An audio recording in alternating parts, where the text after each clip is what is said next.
Bonjour, bonsoir mes frères et sœurs, que la paix et la grâce de Dieu soient avec vous tous. Bienvenue dans notre étude sur les lettres aux 7 églises de l'Apocalypse ou de l'Asie mineure. Nous sommes en train de vous présenter une série d'introductions,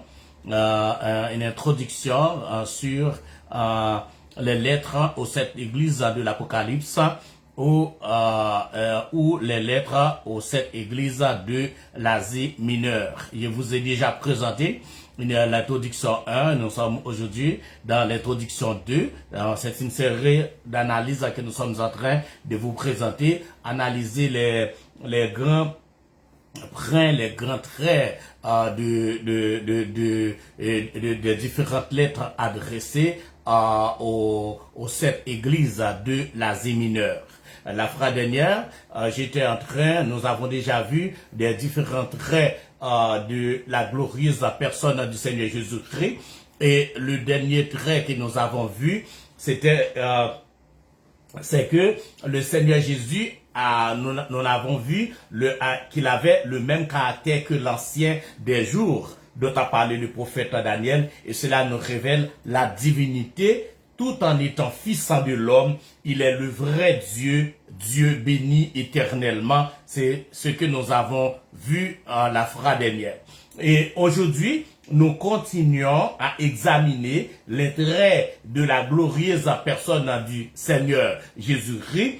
Ses yeux sont comme une flamme de feu. Nous allons analyser ses yeux sont comme une flamme de feu. Nous sommes toujours dans l'introduction aux 7 églises de l'Asie mineure ou de l'Apocalypse. Ses yeux sont comme une flamme de feu. Ils sondent et pénètrent tout. Ils sondent et pénètrent tout, même ce qu'il y a de plus caché dans les replis du cœur. N'est-ce pas là aussi un des attributs de Dieu, un caractère essentiel à celui qui juge. Ensuite, j'en vois ses pieds semblables à des lérins brillants comme embrasés dans une fournaise. Les pieds sont ceux sur quoi l'homme repose. Les reins est quelque chose de solide. En même temps, il désigne la justice de Dieu et s'exerçant en jugement contre le mal.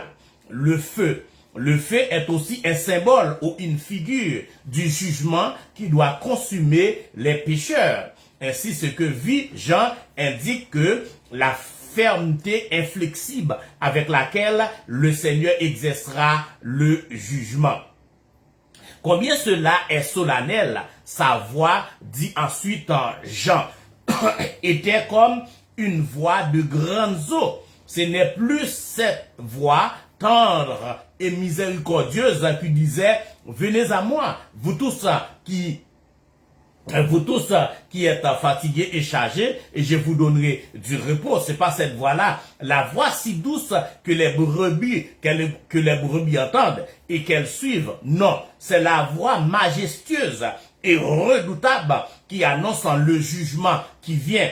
De même qu'on entend de loin le grondement des fleuves débordants qui détruit tout sur son passage. Qui détruit tout sur son passage. Quel avertissement! Les pieds du Seigneur qui, sur la terre, le portaient de lieu en lieu pour annoncer la paix et le salut, seront alors fermes pour exécuter le jugement.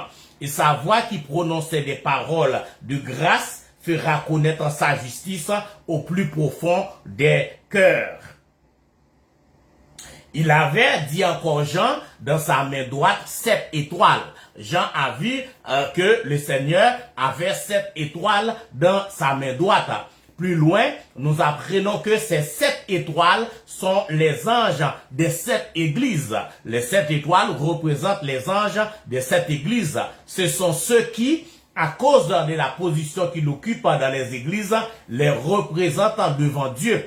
Ils ont à y répandre la lumière que Dieu leur a donnée. Le Seigneur les tient dans sa main, car c'est à lui, non à un homme, si excellent soit-il, qu'appartient l'autorité dans les églises.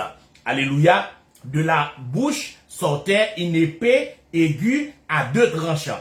L'épée aiguë à deux tranchants que Jean voyait, c'est la parole du Seigneur qui est ainsi désignée. Sa parole qui atteint et pénètre jusqu'au fond de la conscience du pécheur. Sa parole qui combat et réduit à néant les ennemis de la vérité. Et son visage était comme le soleil quand il luit dans sa face. Et son visage était comme le soleil quand il luit dans sa face. C'est le dernier trait de la glorieuse personne de notre Seigneur Jésus-Christ que nous allons voir. C'est que son visage était comme le soleil quand il luit dans sa force. Nous sommes toujours dans la vision de Jean, dans le livre de l'Apocalypse, dont je suis en train de vous présenter une introduction. C'est le dernier trait. Il nous montre le Seigneur revêtu de l'autorité suprême, dont le soleil est toujours l'emblème. C'est l'autorité dont il sera revêtu lorsque son royaume sera établi, car son nom se ploiera afin qu'au nom de Jésus, tout genou fléchisse dans les cieux, sur la terre et sous la terre, et que toute langue confesse que Jésus-Christ est Seigneur, à la gloire de Dieu le Père. Et que l'éclat de sa gloire brillera aux yeux de tous. C'est ainsi que sur la sainte montagne, Pierre, Jacques et Jean l'avaient déjà contemplé, tel qu'il sera dans son royaume. Quand il fut transfiguré devant eux, son visage resplendit comme le soleil, et que ses vêtements devinrent blancs comme la lumière. Tel apparut le Seigneur à Jean, le disciple bien-aimé, avant de lui donner les messages pour les sept assemblées. Quel effet cette vue glorieuse produisit-elle sur le disciple de Jésus? La façon dont Jésus s'est apparu à Jean, nous allons voir quel effet ça a eu sur l'apôtre. Quel effet cette vue glorieuse produisit-elle sur le disciple de Jésus, c'est-à-dire l'apôtre Jean? Quel œil peut supporter l'éclat de la gloire dont Dieu a revêtu sur son bien-aimé, sur son fils bien-aimé, comme homme ressuscité qu'il a établi pour être juge? Quelle oreille humaine peut entendre, sans être frappée de terreur, la voix de celui qui va venir prononcer la sentence contre les méchants?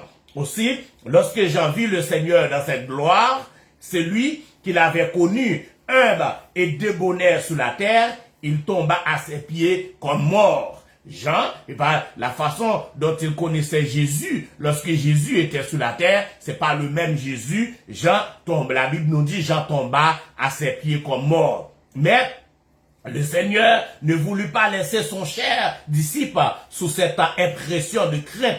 Il mit sa main droite sur lui, cette main dont le contact en guérissait autrefois les malades, et prononça ces paroles bénies qui montraient qu'il était toujours le même Jésus qui aime les siens d'un amour qui chasse la crainte.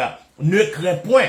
Et il a le droit et le pouvoir de chasser la crainte du cœur de l'homme pécheur et de le vivifier, car dit-il à Jean, moi, je suis le premier et le dernier et le vivant.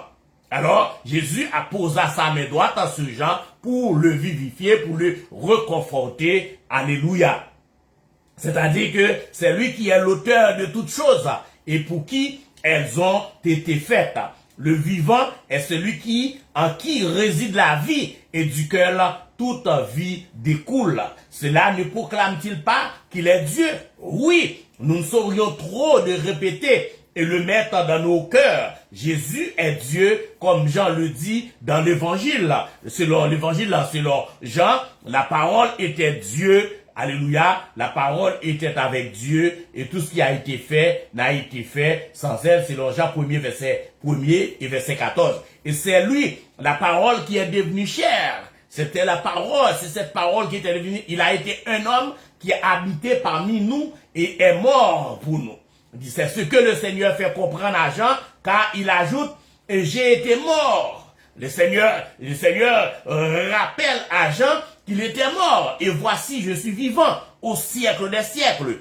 Je tiens les clés de la mort et du Hadès, c'est-à-dire du séjour des morts. Retenons bien cela, celui qui est le Dieu vivant, qui possède la vie en lui-même, le créateur de toutes choses, est devenu un homme pour passer par la mort. Nous avons là l'humanité du Seigneur Jésus. Il rappelle sa mort parce que si alors Satan semblait avoir vaincu, en réalité la mort de Jésus lui brisait la tête et annulait sa puissance. Mais comme homme aussi, Jésus est sorti des liens de la mort. Il l'a vaincu, étant ressuscité par la puissance de Dieu, et il est vivant à toujours comme homme ressuscité et glorieux. Et à lui appartient la puissance sur la mort et les Hadès, ou le séjour des morts, c'est-à-dire le lieu invisible où vont les âmes de ceux qui meurent. Un jour, en vertu de cette puissance, il ressuscitera les morts, ceux qui se sont endormis en lui, aussi bien que ceux qui seront morts sans lui. Mais quelle différence? Les uns pour la vie heureuse auprès de Dieu et les autres pour le jugement et la condamnation éternelle. Alléluia. Nous poursuivons avec notre introduction sur le livre de l'Apocalypse, sur en particulier l'introduction sur les 7 églises de l'Apocalypse dont Jésus s'est révélé à Jean avec des traits de caractéristiques bien définies. La personne glorieuse que Jean contempla est le Fils de l'homme, c'est ce que nous avons dit au début, mais il est aussi le vrai Dieu. Alléluia, il est celui qui passa par la mort, mais qui vit à jamais et qui dans son abaissement n'a jamais cessé d'être le vivant. Examinons maintenant les passages que Jésus donna, les messages que Jésus donna à son serviteur pour les 7 églises. Nous allons analyser un peu les messages. Après l'introduction que je suis en train de vous présenter sur les 7 églises de l'Apocalypse, nous allons voir un par un ces différentes églises, sauf que nous n'allons pas rentrer dans ce qu'on appelle l'étude exégétique des différents livres de l'Asie mineure, de cette église de l'Asie mineure. Nous n'allons pas les étudier verset par verset, mais nous allons nous allons prendre le temps de vous présenter chacun de ces livres, c'est-à-dire une étude analytique et une exhaustive, pas détaillée. Nous n'allons pas entrer dans les détails dans les études quand nous allons considérer chacune des lettres de chacune de ces églises dont le Seigneur Jésus a parlé, a révélé à Jean le message que Jésus lui-même a donné à Jean pour ces différentes églises. Examinons maintenant les messages que Jésus donna à son serviteur pour les 7 églises de l'Apocalypse ou de l'Asie mineure. Lorsque Jean qui, à la vue de la glorieuse personne du Christ, était tombé à ses pieds comme mort, eût été ranimé par le contact de la main bénie et par les paroles de grâce du Seigneur, Jésus lui dit, écris les choses que tu as vues et les choses qui sont et les choses qui doivent arriver après celle-ci. Nous sommes en train d'analyser pour vous les 7 églises et de voir ensemble les messages que Jésus a donnés à Jean. Comme vous le savez déjà, les 3 premiers chapitres concernent, le premier chapitre c'est l'introduction de la vision, les différents traits sur lesquels Jésus-Christ est apparu à Jean. Et dans le chapitre 2 à 3, c'est là que nous allons voir les 7 églises à qui le message a été adressé. Alléluia. Il dit, et le Seigneur dit à Jean, écris les choses que tu as vues et les choses qui sont et les choses qui doivent arriver après celle-ci ou bientôt. Alléluia. Maintenant, les choses que Jean a vues, c'était Christ dans sa gloire comme juge. La première chose que Jean a vue dans la vision, c'est les choses que Jean a vues dans la vision, c'était Christ dans sa gloire. Dans sa gloire comme juge. Celles qui sont, c'est ce qui se rapporte à l'église. Celles qui sont, alléluia, les choses que Jean a vues, c'était Christ dans sa gloire comme juge. Celles qui sont, c'est ce qui se rapporte à l'église. Et elles durent encore et dureront jusqu'au retour du Seigneur pour chercher les siens. Il vit aussi les choses qui doivent arriver après celle-ci, les événements qui auront lieu ensuite sur la terre jusqu'à l'apparition en gloire du Seigneur Jésus-Christ. Alors, je reprends cette partie pour vous. Les choses que Jean a vues, c'était Christ dans sa gloire comme juge. Les choses qui sont, c'est ce qui se rapporte à l'église, et les choses qui se rapportent à l'église, et ces choses-là durent encore et dureront jusqu'au retour du Seigneur pour chercher les siens. Il vit aussi les choses qui doivent arriver après celles-ci. Les événements, ce sont les événements qui auront lieu ensuite sur la terre jusqu'à l'apparition en gloire du Seigneur Jésus-Christ. Voilà le message que Jésus-Christ a donné à Jean. Après cela, le Seigneur fait écrire par Jean les lettres aux anges, c'est-à-dire aux pasteurs qui représentaient devant lui les 7 églises d'Asie. Les lettres sont adressées aux anges des églises de l'Apocalypse ou de l'Asie mineure. Les anges sont les pasteurs qui représentent ces églises-là. Alléluia. Rappelons-nous que ces églises, ou plutôt l'état dans lequel le Seigneur les voit, représente divers états successifs de l'église universelle sur la terre. À chacune de ces églises, le Seigneur se présente sous des traits particuliers. À chacun de ces églises, le Seigneur se présente à des traits particuliers. Alléluia. En rapport avec leur état, il indique qu'il en a pris connaissance par ces mots expressifs. Je connais tes œuvres, ou bien encore, je connais tes tribulations, ou je sais où tu habites.